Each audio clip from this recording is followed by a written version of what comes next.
बिस्मिल्लाहिर्रहमानिर्रहीम। मुअज़्ज़ज़ नाज़रीन, सलाम अलैकुम। मैं हाज़िर हूँ आपके सामने प्रोग्राम कामयाबी के रास्ते के साथ। मेरा नाम है साजिद रिज़वी। जैसा कि आप जानते हैं, जब भी इस प्रोग्राम में हाज़िर होते हैं हम लोग करियर अपॉर्चुनिटीज़ की बात करते हैं। आज के प्रोग्राम में हम लोग ये कोशिश करेंगे कि जो महाराष्ट्र का रिज़ल्ट आया है एसएससी और एचएससी का, इसके बाद आपको अपनी लाइफ में आगे कैसे बढ़ना है, क्योंकि रिज़ल्ट इस बार बहुत अच्छा आया है अल्हम्दुलिल्लाह। और ऐसा जब रिज़ल्ट आता है तो लोग बहुत ज़्यादा कंफ्यूज हो जाते हैं। जितनी हम लोगों ने जानकारी हासिल की है उसमें ये पता चला है कि परसेंटेज क्राइटेरिया को देखते हुए लोग ज़्यादातर साइंस की तरफ जाने की कोशिश कर रहे हैं और बहुत सारे लोग कॉमर्स और आर्ट्स लेना चाहते हैं, लेकिन उनकी हिम्मत नहीं हो रही है क्योंकि लोग प्रेशर कर रहे हैं कि इतना अच्छा परसेंटेज आया है, साइंस में एडमिशन ले लो। ये सब सारी चीज़ें जानना बहुत ज़रूरी है कि आपके लिए आगे चलकर क्या है सही, क्या है गलत। कहीं ऐसा ना हो कि जल्दबाजी में कोई ऐसा फ़ैसला ले लें जो आगे चलकर आपको बदलने पर मजबूर कर सके। इसी मौजू पर बात करने के लिए हमारे साथ जुड़ चुके हैं बेहतरीन करियर काउंसलर जनाब आमिर अंसारी साहब। उनसे मुलाकात करते हैं और जानने की कोशिश करते हैं कि आगे आप तमाम के लिए क्या एडवाइस करने वाले हैं। सलाम अलैकुम सर। जी वालेकुम अस्सलाम साजिद साहब। तमाम नाजरीन को भी मेरी तरफ से अस्सलाम वालेकुम। जी सर, बहुत शुक्रिया, क्योंकि रिज़ल्ट इतना ज़बरदस्त आया है, तो इस बार रिज़ल्ट को आप कैसे देख रहे हैं? अल्हम्दुलिल्लाह रिज़ल्ट्स तो वाकई बहुत ज़बरदस्त हैं। उसकी वजह यही है कि गवर्नमेंट ने जो एक नाजुक हालात में जो फ़ैसला किया था कि promotion will be there on the basis of previous results, तो 10th का भी रिज़ल्ट और 12th का भी रिज़ल्ट जो है वो इंटरनल असेसमेंट और प्रीवियस ईयर्स के जो रिज़ल्ट्स हैं उसको बेस बनाकर रिज़ल्ट्स बनाए गए हैं। लिहाजा 12th का अगर हम लोग रिज़ल्ट देखें तो 12th के रिज़ल्ट का जो बनने का प्रोसेस था उसके अंदर 30-30-40 इस रेशो के हिसाब से रिज़ल्ट्स प्रिपेयर किए गए, जो कि सीबीएसई बोर्ड्स और दूसरे बोर्ड्स ने भी इसी फार्मूले को इस्तेमाल किया था। एक्चुअली पहले सीबीएसई बोर्ड ने ही ये फार्मूला रिलीज़ किया और उसके बाद में मैक्सिमम जो गवर्नमेंट्स हैं, स्टेट गवर्नमेंट्स ने इसी फार्मूले को इस्तेमाल किया। यानी इस 30-30-40 के फार्मूले में आप शायद स्टूडेंट जानते हैं कि 30% मार्क्स जो है वो 10th स्टैंडर्ड के वो मार्क्स जो बेस्ट 3 सब्जेक्ट्स के मार्क्स थे उनका एवरेज लिया गया था। देन 30% मार्क्स जो है वो 11th स्टैंडर्ड के जो रिजल्ट्स थे वो लिए गए, उनका एवरेज लिया गया।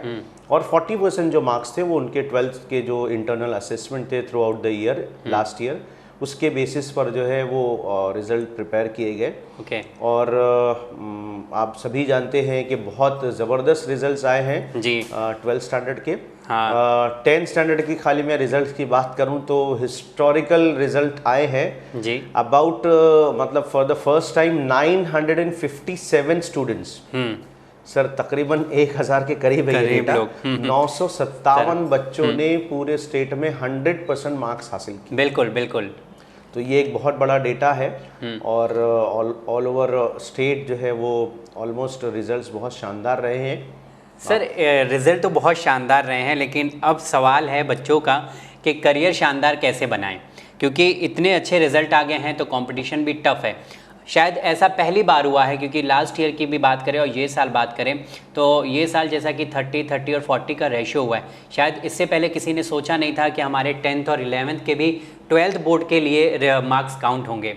तो इसमें एक चीज़ ये है कि फॉर एग्जांपल अगर किसी का परसेंटेज कोई ऐसा फील करता है, वैसे तो ज़्यादातर लोगों के अच्छे परसेंटेज आए, कोई फील करता है कि नहीं मुझे मेरी कैपेबिलिटी के हिसाब से मार्क्स नहीं मिला है, परसेंटेज नहीं मिला है, तो उसके लिए भी क्या गवर्नमेंट ने कुछ प्रोसीजर बना रखा है?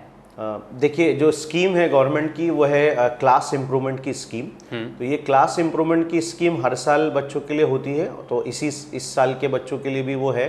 और उस स्कीम के तहत ये होता है कि अगर रिजल्ट डिक्लेयर होता है किसी भी बच्चे का जी, चाहे वो 10th हो या 12th हो, तो उस बच्चे को आगे के 2 एग्ज़ाम्स में दोबारा उसको अटेम्प्ट करने की गुंजाइश होती है। उसके लिए ये ऑप्शन होता है कि इसके बाद, यानी अभी जो रिज़ल्ट आए हैं इसके बाद जो भी अभी बोर्ड का री एग्ज़ाम होगा फर्स्ट टाइम, जब भी हालात ठीक होंगे तो उसमें इन बच्चों को दोबारा अटेम्प्ट करने का मौका मिलेगा और वो एग्ज़ाम में अपीयर करें। 2 रिज़ल्ट इनके पास आ जाएंगे और 2 रिज़ल्ट में से एक प्रीवियस रिज़ल्ट होगा जो ऑलरेडी डिक्लेयर्ड है, और एक वो अभी सेकंड अटेम्प्ट जो बच्चा दिया है, दोनों में से जो भी बेस्ट रिजल्ट होगा बच्चे का वो एक्सेप्ट किया जाएगा। एक्सेप्ट किया जाएगा, उसमें आगे चलकर करियर में कोई प्रॉब्लम नहीं आएगी कि आपके पास 2 रिजल्ट है या ऐसा कुछ वैसा कुछ होने वाला नहीं है? नहीं, 2 रिजल्ट उन बच्चे को मिलेंगे ही नहीं। बोर्ड की तरफ से अनाउंसमेंट होगा कि आपका पहला रिजल्ट तो आपके पास है ऑलरेडी, सेकंड रिजल्ट आपका डिक्लेयर होगा। जैसे फर्स्ट अटेम्प्ट में आपका जो रिजल्ट था वो 91% था, और अभी जो आपने सेकंड अटेम्प्ट दिया उसमें आपका 95% रिजल्ट आया। तो आपको 95% वाला रिजल्ट उसी वक्त मिलेगा जब आप 90% 91% वाला रिजल्ट दोबारा दे देंगे। बोर्ड में सबमिट करना होता है। अच्छा, यही क्राइटेरिया 10th और 12th दोनों के लिए है या सिर्फ ओनली फॉर HSC? नहीं, ये दोनों क्लास के बच्चों के लिए है। तो बच्चे परेशान ना हो और वो आगे बढ़ सकते हैं। हाँ, अगर उनको ऐसा लगता है। जी जी। पर ज़्यादातर बच्चे तो खुशी हैं कि परसेंटेज बहुत अच्छा मिला। शायद पढ़ाई करके भी इतने अच्छे परसेंटेज लाना मुश्किल होता। जी जी जी, मैं वही कहना चाह रहा था जो साजिद सर ने बात कही है कि मैक्सिमम मेजॉरिटी 90% से ज़्यादा बच्चे, 95% से ज़्यादा बच्चे अब मेरे ख्याल से एग्ज़ाम अपीयर नहीं करना चाहेंगे।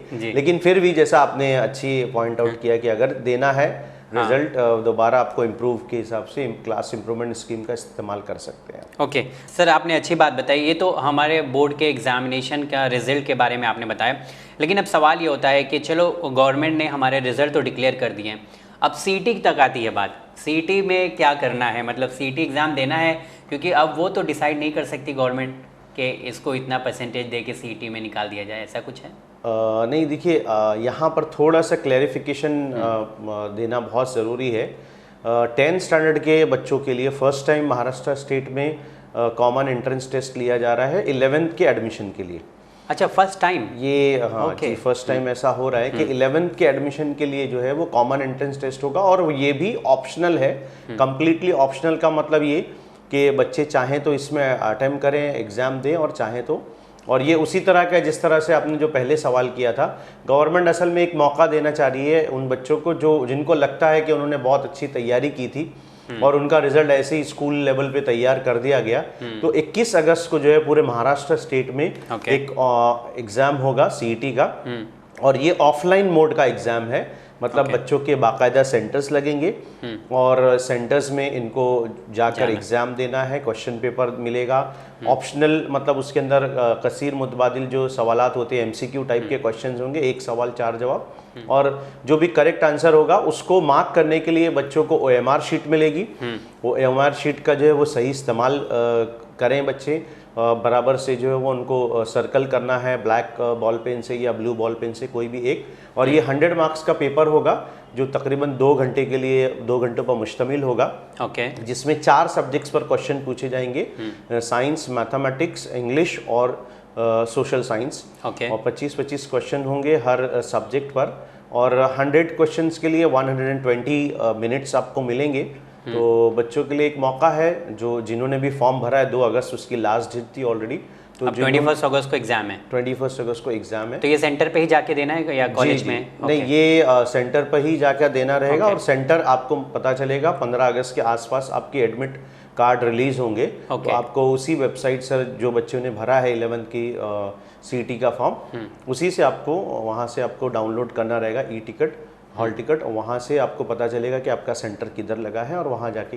तो ये 10th के बच्चों के लिए।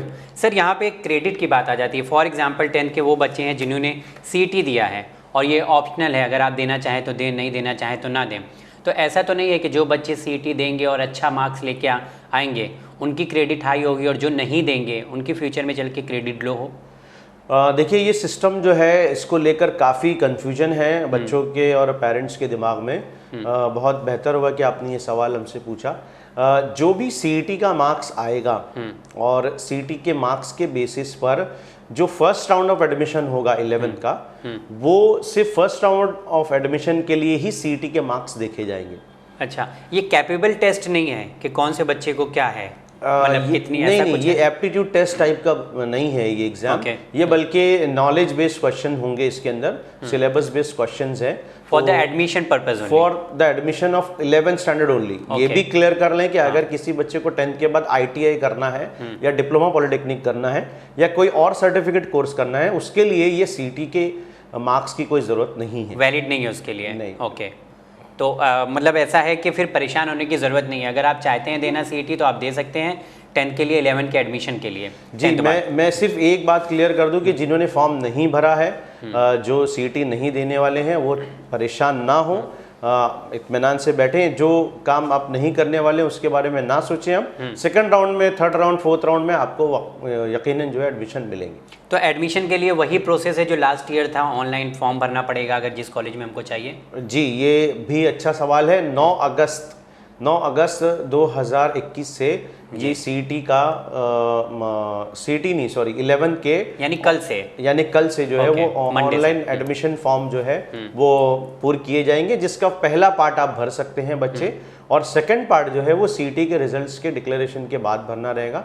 तो आप अभी 9 अगस्त से आप ये फॉर्म भरने का प्रोसेस को समझ लें, स्टार्ट कर दें। और बहुत ज़्यादा डिफ़िकल्ट नहीं है, बहुत आसान तरीका है। और जैसा आपने कहा कि प्रीवियस ईयर्स में जैसा होता था, बिल्कुल वही तरीका इसमें इस्तेमाल किया जा रहा है। ओके अच्छा सर, इसमें एक और चीज़ है कि सीईटी के लिए अगर हम 12th की बात करें तो ये भी एक मतलब बोझ सा लोगों के ऊपर बना हुआ है कि सीईटी का एग्ज़ाम कैसे देना है, क्योंकि रिज़ल्ट इतना अच्छा आया है तो सीईटी में थोड़ा सा डिफ़िकल्टीज़ आ रही है। एचएससी की मैं बात कर रहा हूँ, तो सीईटी एचएससी के बारे में आपका क्या ख्याल है? देखिए, इसमें यहाँ पर भी बहुत क्लैरिफिकेशन की ज़रूरत है। जो बच्चे किसी भी एकेडमिक कोर्स में 12th स्टैंडर्ड के बाद में बीए, बीकॉम, बीएससी, इस तरह के जो नॉर्मल एकेडमिक कोर्सेज हैं उसमें एडमिशन लेना चाहते हैं, उनके लिए किसी तरह का कोई सीईटी नहीं है।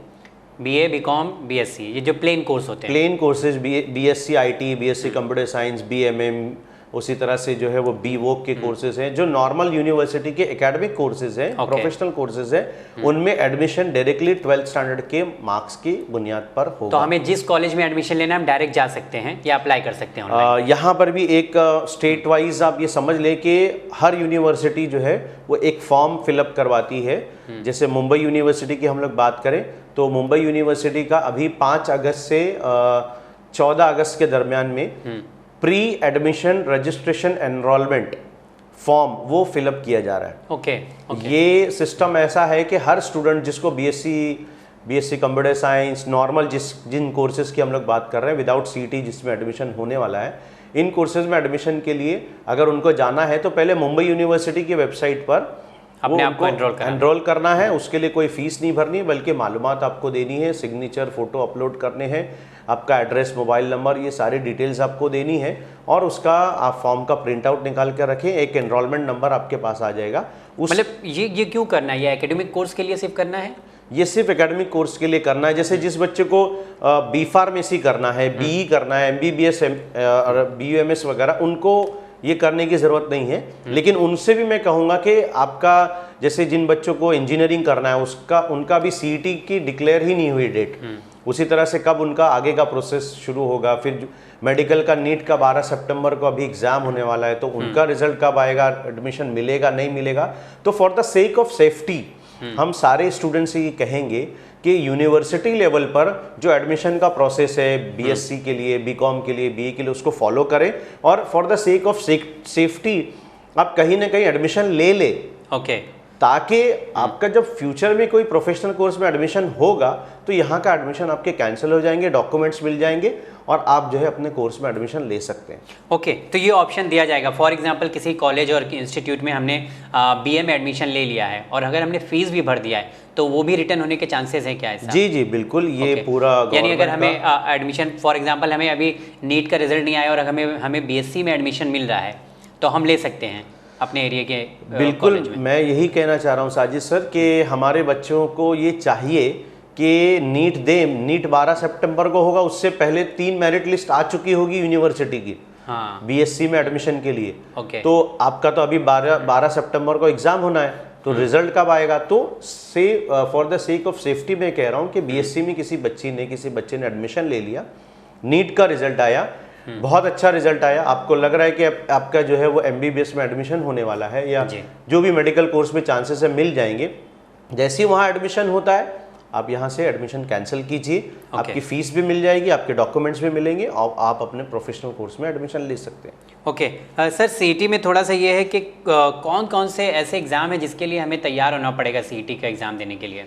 देखिए 12th के जहाँ तक हम लोग बात करें तो मुख्तलिफ प्रोफेशनल कोर्सेज के लिए सबके लिए एक ही सीईटी है या अलग अलग है? नहीं, यही मैं बात बताने जा रहा था सर कि हमारे जितने भी अलग प्रोफेशनल कोर्सेज हैं उन सब के लिए अलग अलग एंट्रेंस एग्ज़ाम है। ओके। तो आप ये समझ कर चलें कि जो बच्चे नीट एग्ज़ाम में अपीयर कर रहे हैं तो अगर इंडिया लेवल पे बात करें तो जितने भी हमारे मेडिकल के कोर्सेज हैं जिसमें MBBS BDS, उसके अलावा जो आयुष मिनिस्ट्री के जो 7 कोर्सेज हैं वो 7 कोर्स और ये 2 इस तरह के जो टोटल हमारे 5, 7, 9 कोर्सेज हैं, इन सारे कोर्सेज में एडमिशन नीट के बेस पर होगा। उसके अलावा जो हमने एक बार डिस्कस किया था पैरामेडिकल के जो कोर्सेज है, फिजियोथेरेपी वगैरह, उसके लिए भी जो है वो नीट है। लेकिन किसी बच्चे को अगर इंजीनियरिंग, फार्मेसी या एग्रीकल्चर के कोर्सेज करना है, जैसे BSc फॉरेस्ट्री करना है, BSc एग्रीकल्चर करना है, या B.Pharm या फार्म डी का कोर्स करना है, या फिर जो है वो BE या B.Tech का कोर्स करना है, तो उनके लिए महाराष्ट्र स्टेट का एंट्रेंस एग्जाम है जिसको MHT CET कहते हैं। वो एग्जाम उनको अपीयर करना पड़ेगा। जिन बच्चों को, एक इंपॉर्टेंट चीज़ मैं बता रहा हूँ यहाँ पर सर, कि जो आर्किटेक्चर काउंसिल ऑफ इंडिया है उन्होंने डिक्लेयर ये किया है कि सारे आर्किटेक्चर के जो कॉलेजेस हैं जिनका एफिलिएशन जो है वो काउंसिल ऑफ आर्किटेक्चर से है, उन सबको एडमिशन जो है वो नाटा के बेस पर मिलेगा। NATA, national aptitude test for architecture. और ये 2 एग्जाम इसके ऑलरेडी 2 अटेम्प्ट हो चुके हैं और अभी जो है वो एक अटेम्प्ट गवर्नमेंट ने, यानी जो काउंसिल ऑफ आर्किटेक्चर, उन्होंने एक अटेम्प्ट वापस से जो है वो उसके लिए फॉर्म अभी पूरे किए जा रहे हैं। तो 3 सितंबर को एग्ज़ाम है, तो बच्चे जो हैं उसके लिए दोबारा फॉर्म भर सकते हैं। ओके सर, इतने सारे ऑप्शन हमारे पास निकल कर आ गए हैं, क्योंकि इस बार पहले क्या होता था कि अगर 50% आपका है तो आप करियर चुन सकते हैं, यानी कहीं कहीं पे ऐसा कंडीशन होता था, पर इस बार तकरीबन सारे लोगों के 90% आए हैं, 75% आए हैं।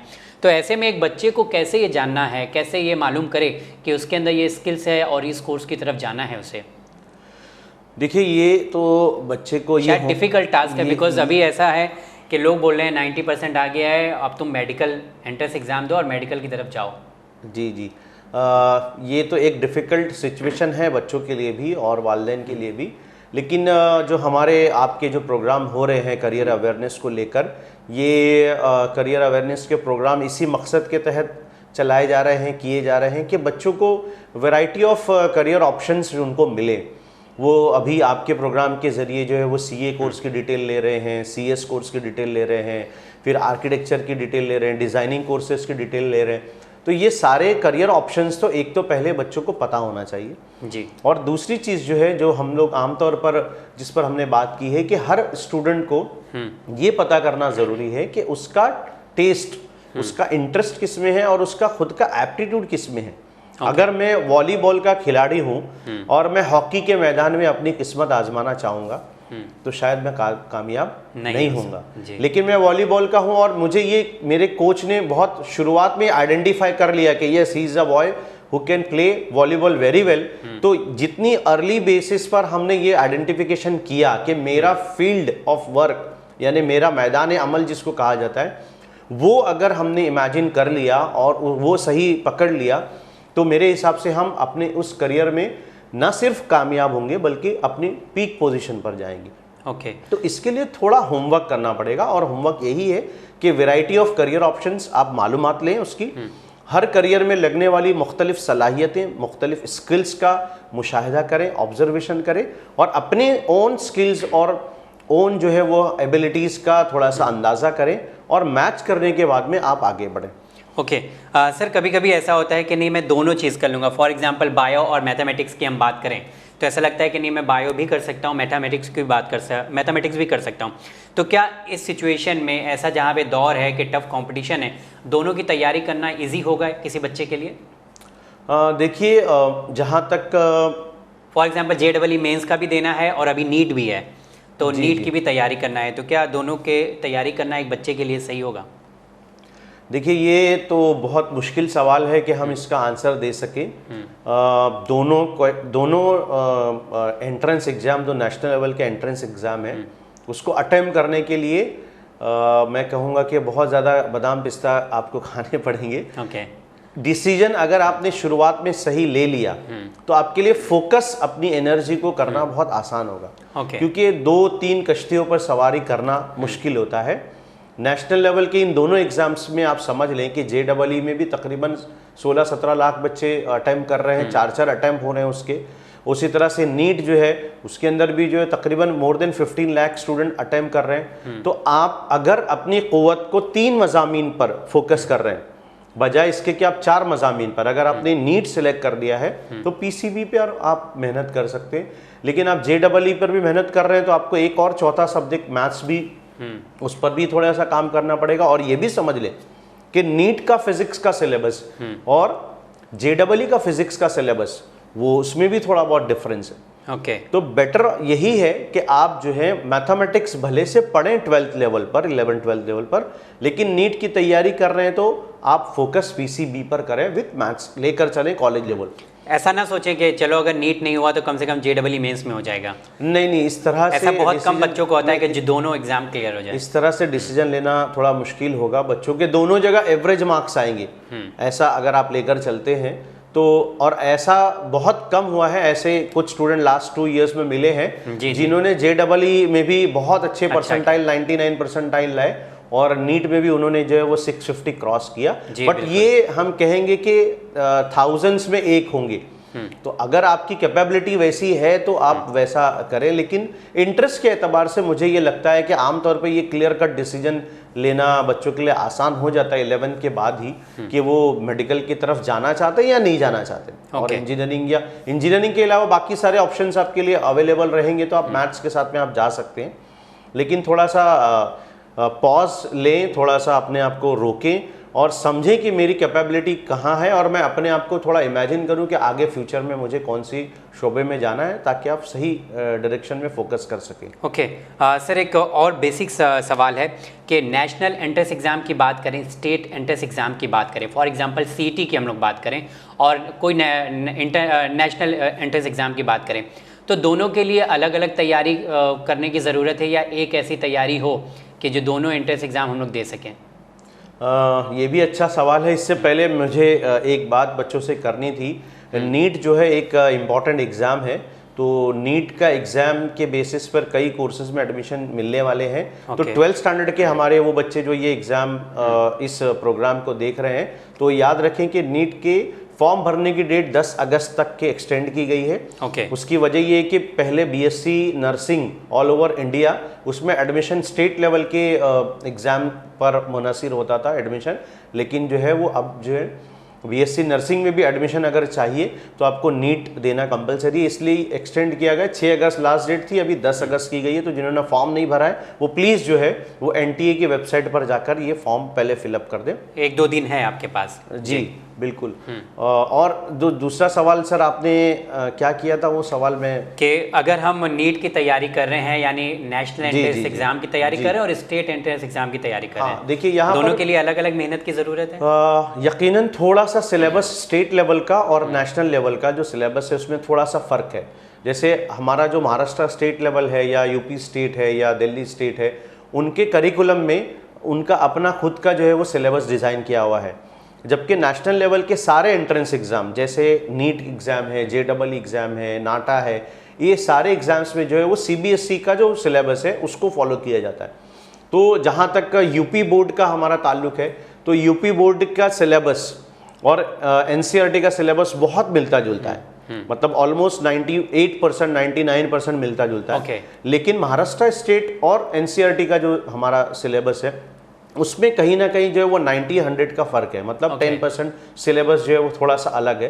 तो जो हमारे इन स्टेट्स को बिलोंग करते हैं ऐसे बच्चे जिनका सिलेबस NCERT से थोड़ा मुख्तलिफ है, तो उनको पहले स्टेट लेवल की भी तैयारी करनी पड़ती है, फिर थोड़ा एक्स्ट्रा मालूमात उनको, एक्स्ट्रा तैयारी उनको CBSE के सिलेबस की करनी पड़ती है। तो पहले स्टेट को टारगेट करें, वो कंप्लीट हो जाता है तो आप जो है वो हमारे NCERT का जो सिलेबस है उसकी जो एक्स्ट्रा चीज़ें हैं उसको भी फॉलो करें।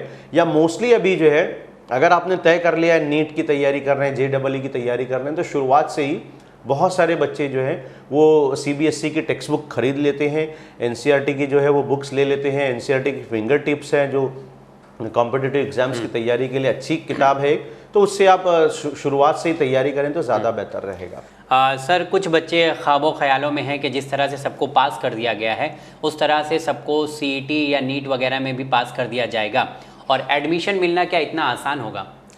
नहीं नहीं, इतने ख्वाबों में अगर आप रहेंगे तो किसी प्रोफेशनल कोर्स में शायद एडमिशन नहीं ले पाएंगे। सेंट्रल गवर्नमेंट ने ऐसा मैंने सुना है कुछ बच्चों से कि इस बार एडमिशन सबको मिल रहा है, कोई टेंशन नहीं है, सब जहाँ पे जिसको मिल जाए ले लो एडमिशन। नहीं, कोई टेंशन नहीं लेंगे तो तकलीफ़ में रहेंगे। थोड़ा सा टेंशन ले हमारे इस प्रोग्राम को देखने वाले हमारे नाजरीन, और टेंशन लेने का मतलब ये है कि आप तैयारी करें, आप थोड़ा सा प्रेशराइज नहीं हो अपने आप। जी, आप कंफर्टेबल जोन में रहकर थोड़ा सा अपने आप को पढ़ाई वाले मोड में लेकर आए, और जितने भी आपके अभी कंपटीशन होने वाले हैं उनको आप अच्छे से तैयार करें। और अगर जो बच्चे ये सोच रहे हैं कि एडमिशन सबको मिल जाएगा, देखिए प्रोफेशनल कोर्सेज में एडमिशन के लिए आपको क्या लगता है कि जो बच्चे अभी इस साल नीट अपीयर कर रहे हैं वो क्या पिछले साल से वो तैयारी कर रहे हैं? नहीं, ये बच्चे जब 2 साल पहले जब इनका एसएससी का रिजल्ट आया था 2019 में हालात नॉर्मल थे। 2019 जून के बाद से ये बच्चे जो है वो 12th की तैयारी कर रहे थे, 2021 का एग्जाम की तैयारी कर रहे थे।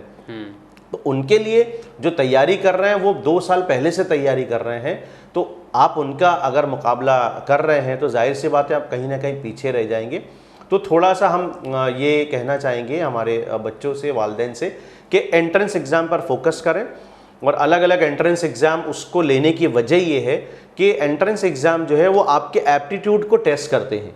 जैसे हमारा लॉ का सीईटी है तो उसी तरह बीएड का सीईटी अलग है, उसी तरह से क्लैट जो है वो एक अलग एग्ज़ाम है, सीए का जो सीईटी होता है वो एक अलग, मतलब फाउंडेशन। तो ये अलग अलग सीईटी रखने की वजह ये है कि एक बच्चा कौन सी फील्ड का है वो इस एंट्रेंस एग्जाम के स्कोर से भी पता चलता है। सिवाय जेडब्ल्यू और नीट में खाली आपको नॉलेज बेस्ड क्वेश्चन होता है, अदरवाइज सारे जितने भी दूसरे सीईटीज है ना, जैसे नाटा मैंने कहा, क्लैट कहा, या बीएड सीईटी कहा, या दूसरे जितने भी सीईटीज हैं वो एप्टीट्यूड बेस्ड होते हैं, नॉलेज प्लस एप्टीट्यूड बेस्ड होते हैं। तो उसमें अगर स्कोर अच्छा आ रहा है ना तो आप समझिए कि आप उस फील्ड के लायक के हैं, उस फील्ड के हैं, ताकि आप आसानी से उस फील्ड में करियर कर सकें। ओके आज सर, जो लास्ट ईयर बच्चे पास हुए थे अभी ये साल वो आगे बढ़ रहे हैं, उनके लिए भी कुछ नया अपडेट आया है? लास्ट ईयर से मुराद यानी जो पहले 12वीं पास कर चुके हैं, 10वीं पास कर चुके हैं, पिछले साल एडमिशन नहीं ले पाए थे, फॉर एग्जांपल नहीं हो पाया था किसी का, जी, तो बिल्कुल उनके लिए सारे एडमिशन प्रोसेस जो बिल्कुल नॉर्मल बच्चों की तरह ही है, वो अपने सारे डॉक्यूमेंट्स जो है वो रेडी रखें। सिर्फ एक जो है वो गैप सर्टिफिकेट वो बना लें, क्योंकि 1 साल का गैप उनका हुआ है तो वो एफिडेविट बनाना होता है, वो आसान सी चीज़ है। बाकी सारे नॉर्मल प्रोसीजर जैसे 10वीं के नॉर्मल बच्चों के लिए अभी 11वीं में हो गए, वैसे ही अगर गैप वाला बच्चा है तो उसके लिए भी वही 11th का फॉर्म भरना है, वही प्रोसेस को आगे बढ़ाना है। 12th वाला बच्चा है तो वो यूनिवर्सिटी की वेबसाइट पर जाके प्री एडमिशन रजिस्ट्रेशन करे, नीट देने वाला बच्चा नीट दे, जो सारे नॉर्मल प्रोसेस है वो सारे नॉर्मल प्रोसेस से उनको गुजरना है।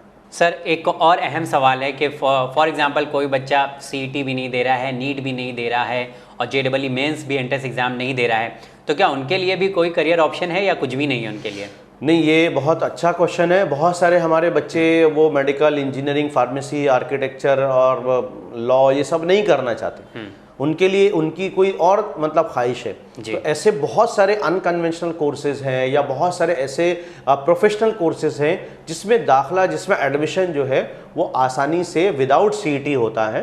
मतलब आपके रिजल्ट के बेस पे हो जाएगा, आपके रिजल्ट के बेस पर होगा, आपके स्किल के बेस पर होगा। जैसे मैंने और हमने इससे पहले सर के प्रोग्राम में भी, कासिम रज़ा सर के भी प्रोग्राम में हमने देखा था, बहुत सारे ऐसे कोर्सेज है ना जिसमें आपकी सलाहियत की बुनियाद पर आपको कोर्स में एडमिशन मिलती है। जैसे वीडियो एडिटिंग का कोर्स है, इमेज मेकर का कोर्स है, पैरामेडिकल के कोर्सेज हैं, उसी तरह से जो है वो ऐसे कस्टम एंड क्लियरेंस के कोर्स हैं, उसी तरह से इंपोर्ट एक्सपोर्ट मैनेजमेंट के कोर्सेज हैं, फिर उसके बाद में शेयर मार्केट के कोर्सेज हैं, वीडियो एडिटिंग के कोर्सेज हैं, वॉइस मॉड्यूलेशन के कोर्सेज हैं, डबिंग के कोर्सेज हैं, उसी तरह से एक्टिंग एंड ड्रामा वाले कोर्सेज हैं। तो ऐसे बेशुमार कोर्सेज हैं जो सलाहियतों और स्किल बेस्ड वाले कोर्सेज हैं। तो आप थोड़ा उसका भी अंदाज़ा लगाइए कि आपके अंदर क्या सलाहियत है, क्या एबिलिटी है। छोड़ दीजिए इन एंट्रेंस एग्ज़ाम को, अगर आपका दिल इन सारे एंट्रेंस एग्ज़ाम में नहीं लगता है, बट थोड़ा फोकस कीजिए। और इन बच्चों से दरख्वास्त ये रहेगी कि आप ग्रेजुएशन ज़रूर करें। ग्रेजुएशन के लिए भी मोर देन 20 ओपन यूनिवर्सिटीज़ हैं। आप ओपन यूनिवर्सिटी से भी आप बाय डिस्टेंस मोड में आप ग्रेजुएशन 3 साल में करें और ये सलाहियतों की बुनियाद पर वाले कोर्सेज करें, ताकि आपका ग्रेजुएशन भी हो जाए और आपके ये सर्टिफिकेशंस भी हो जाए। तो आप जो है वो बासलाहियत आगे चल के अगर कोई और कॉम्पिटिटिव एग्जाम में बैठना है, जैसे MPSC है, UPSC है, स्टेट लेवल के दूसरे एग्जाम्स में भी आप अपीयर कर सकते हैं। ओके सर, जाते जाते मैं चाहता हूँ कि आप 10th जो बच्चों ने पास किया है उनके लिए कुछ कहें, और साथ ही साथ जो 12th पास किया है जिन बच्चों ने, उनके लिए कुछ बेस्ट टिप्स देना चाहेंगे दोनों बच्चों को। जी बिल्कुल, हम 10th पास स्टूडेंट से ये कहना चाहेंगे कि देखिए आपके लिए 5 ऑप्शन हैं, 11th आर्ट्स, कॉमर्स और साइंस, उसी तरह ITI और डिप्लोमा पॉलिटेक्निक। ये 5 में से किसी एक पर आपको फोकस करना है, और 11th 12th करना है अगर आपको, तो CET जो बच्चे दे रहे हैं वो CET की प्रिपरेशन करें, 11th का फॉर्म भरें और आप इंतज़ार करें कि आपका आगे का प्रोसेस कैसे बढ़ेगा। या अगर आपने ITI और पॉलिटेक्निक का फॉर्म भरा है तो वो एडमिशन को आप फॉलो करें। एडमिशन पूरा प्रोसेस ऑनलाइन होगा, तो ऑनलाइन थोड़ा सा अपनी फोकस को जारी रखें, वेबसाइट्स देखते रहें। जो हमारे 12वीं पास हुए बच्चे हैं उनके लिए 2 से 3 हिदायतें हैं। पहली ये कि जहाँ जहाँ भी CET एंट्रेंस एग्ज़ाम आपको देना है, जिस फील्ड का भी, वो फ़ौरन पता करें डेट्स कहाँ बाकी है, उन एंट्रेंस एग्ज़ाम के लिए फ़ौरन फॉर्म भर दें। जैसे लॉ करना है तो उसके फॉर्म डेट बाकी है अभी 12वीं के बाद, नीट देना है तो उसकी फॉर्म डेट बाकी है, नाटा देना है उसकी फॉर्म की डेट बाकी है, लेकिन ये विदिन 3-2 डेज़ में सारी डेट्स ओवर हो जाएंगी। तो फ़ौरन आप जो है वो एंट्रेंस एग्ज़ाम के लिए फॉर्म भरें, इसकी तैयारी में लगे। और दूसरा ये कि पैरेलल आप किसी यूनिवर्सिटी के एक कोर्स में BA, BCom, BSc जो भी एक नॉर्मल कोर्स है उसमें आप एडमिशन लेकर रखें सेफ्टी के पर्पज़ से। और तीसरा ये कि अगर जो एंट्रेंस एग्ज़ाम, CET, नीट ये सब नहीं दे रहा है तो वो अपने प्रोफेशनल कोर्सेज में कहाँ आगे जाना चाहता है, उसके लिए थोड़ा सा सलाहियतों की बुनियाद पर जो भी कोर्सेज अवेलेबल हैं उसमें एडमिशन ले और करस्पॉन्डेंस वो ग्रेजुएशन कंप्लीट करे। तो इस तरह से जाएंगे तो आपके लिए यकीनन जो है वो फ़ायदा होगा। जी सर, बहुत शुक्रिया। शॉर्ट में आपने बता दिया है कि क्या क्या रास्ते हैं 10वीं पास और 12वीं पास बच्चों के लिए। सर, आप इस प्रोग्राम में जुड़े, आपका बहुत बहुत शुक्रिया। जी बहुत शुक्रिया। तो जी हाँ नाज़रीन, जाते जाते सिर्फ इतना ही कहना चाहूँगा, जो बच्चे सिंसियर हैं, जो अपनी लाइफ को सीरियस लेकर चलते हैं और पढ़ाई लिखाई करते हैं और साथ ही साथ सारे एंट्रेंस एग्ज़ाम पे फोकस करते हैं, उनके लिए तो बहुत अच्छी बात है। लेकिन जो बच्चे ख्वाबों ख्यालों में ज़िंदगी गुजार रहे हैं और किसी तरह की कोई जो है करियर को लेके चिंता नहीं है या परेशानी नहीं है, तो शायद ये वक्त है सीरियस होने का। परसेंटेज देखकर खुशी तो ज़रूर हुई है, साथ ही साथ करियर को बेस्ट बनाने के बाद जो खुशी हासिल होगी शायद उसका अंदाज़ा अभी आप लोगों को नहीं है। तो आप लोगों से गुजारिश है कि सही वक्त है, सही करियर चुनें और ज़िंदगी में आगे बढ़ें। करियर काउंसलर से मिलें, सही लोगों से मिलें जो आपको करियर के बारे में गाइड कर सकते हैं। साथ ही साथ चैनल विन का प्रोग्राम कामयाबी के रास्ते आप तमाम के दरमियान है। इसमें करियर काउंसलर आते हैं जो आपको सही रास्ता दिखाने की कोशिश करते हैं। तो अगर इसमें अगर कोई सवाल आप करना चाहते हैं तो नंबर बदल चुका है, एक बार फिर से मैं नंबर बताना चाहता हूँ। हमारा नंबर है 9619667578। कामयाबी के रास्ते का ये नंबर है, इस पर आप व्हाट्सअप करके सवाल पूछ सकते हैं। साथ ही ईमेल भी कर सकते हैं, ईमेल एड्रेस है winislam@gmail.com। अपने अपनों का ख्याल रखें। इंशाल्लाह अगले एपिसोड में फिर मुलाकात होगी। देखते रहिए चैनल विन। बहुत शुक्रिया।